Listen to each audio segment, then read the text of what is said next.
This time. Well, Dave, it's really mellowed out here. This is a far cry from the heavy downpour and strong winds we saw earlier this evening, but that's still even a further cry from what people in Irving witnessed tonight. Now, imagine watching a massive tree topple onto your lakeside cottage. News 4 heard from the renters of that cottage who say they're lucky to be alive tonight.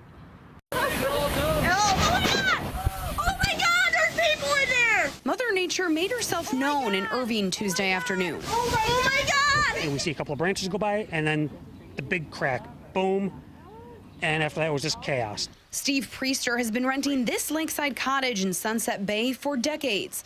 What started as a day at the beach with his family ended with all of them feeling lucky to be alive. Just after 3, he and his son were heading back from the lake when they noticed dark storm clouds approaching.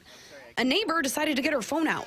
Because we were getting a big storm, I wanted to finally capture one of our big sandy windstorms that we get, and it ended up being something more serious. That something was this tree. A massive wind gust ripped it from its roots and left it smack in the middle of the Priester's cottage. And then next thing we know, we're ducking for cover, and the whole entire inside the cottage becomes like a dust ball. There were 6 people inside at the time. None of them were hurt. I was on the front steps. As soon as we heard the big collapse, tried to make it in, covered up, my sons, and we got inside, and we decided to make sure everybody was safe and made it to the back part of the cottage where there wasn't as much damage, and thank God we're all still here to talk about it. Of all the storms the Priesters have seen in Sunset Bay, they say this one takes the cake. Because seeing the size of the tree, it looks like that they definitely should have smushed the cottage a little bit more, so definitely just thankful to walk out of there safe. We've been here, been coming to the same place for 30 years that we've been renting, and what's going to happen from here, I don't know.